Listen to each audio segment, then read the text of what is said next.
Verse 439. Analysed down to atoms, there is indeed no form to be discriminated as such. What can be established is the truth of mind only, which is not believed by those who cherish erroneous views. So, analysed down to atoms.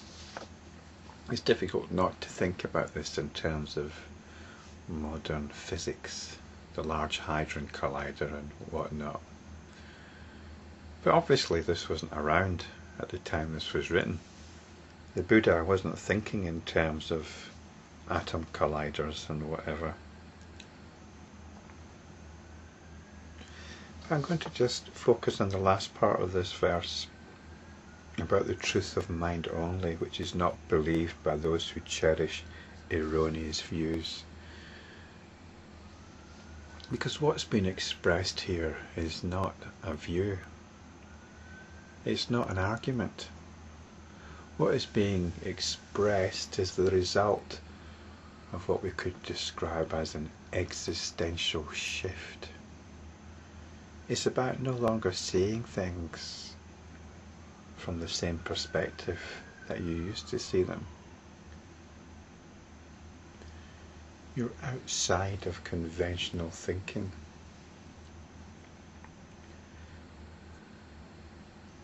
And conventional thinking is what's referred to here as erroneous views. I remember as a little boy in church, when it was time to pray, hands together, eyes closed, and I opened my eyes and had a look around. And I was more interested in the people praying than the prayer itself. And I had an opportunity to really stare and have a good look at what people were up to. And I suppose the feeling I had was, whatever they were up to, I wasn't interested. There was nothing about what they were supposedly doing, which was communicating with God. I had no interest. I had no interest because I didn't believe they were communicating with God. In fact, it was quite obvious. They were probably wondering what they were going to have for Sunday lunch or whatever. Just thankful that the prayer was coming to the end of the prayer came at the end of the sermon. So it was time to be wrapping things up quite soon. I had a look around and there was nothing there. There was nobody there that was doing anything that I wanted to be part of. And many years later, I became a practicing Buddhist, and I would go on meditation retreats. I really enjoyed these retreats. Lovely people. Not only did you have a chance to focus on meditation, but you're in the company of very wonderful people. I remember sitting in meditation and legs crossed, eyes closed, and I opened my eyes and had a look around at my fellow meditators, and I had a similar experience to that time in church. I thought, nothing here, there's nothing going down here that I want to be part of. Because you can tell just by looking around that everybody's in their own little world. And there might be one or two who are blissing out, good for them. But still, I found myself not wanting to buy into it. I felt myself on the outside once again. I've got a feeling I'm naturally inclined to be on the outside. And now I've found the outside properly.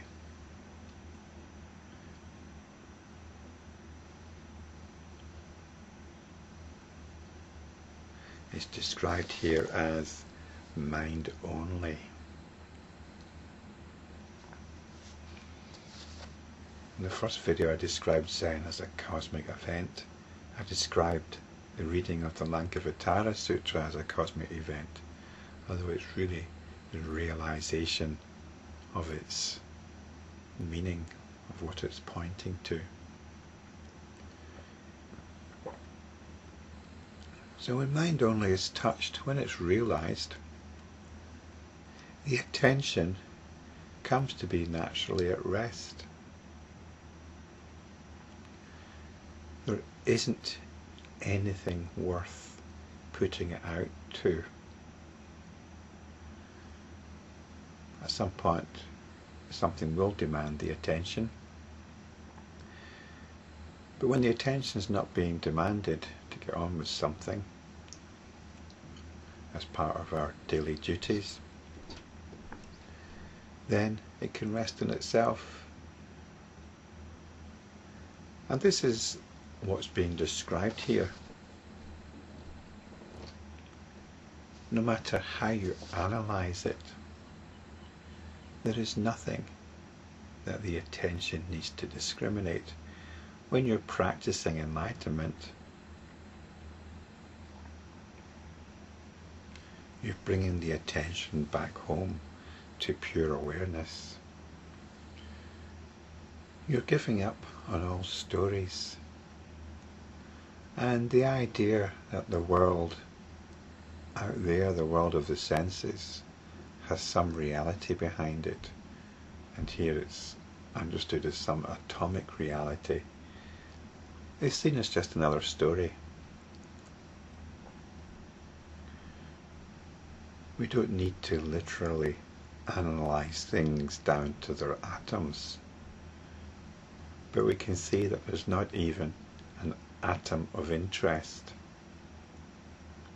in what's being presented compared to that which is being presented to. Everything that's going on is being presented to you. What is this you that everything is being presented to? Well, here it's described as mind only. But let's look in a little bit more detail at what is being presented. There's the obvious field of the senses, and if you're not blind, then the most obvious one is the field of sight. And you've got hearing and smell, taste and touch. This is the world of the senses. This is the world of the senses. So this is one thing that can attract the attention. The other thing is our thoughts. We can get lost in thoughts, lost in ideas. So again, we withdraw the attention back from that.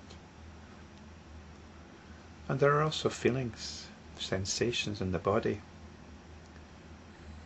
Maybe pains, aches, nausea, maybe erotic sensations. There's a lot of stuff going on in the body which we can feel. So we've got these feelings. And we've also got our moods.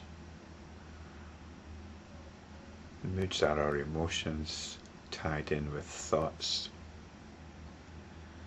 So this is actually everything that's going on.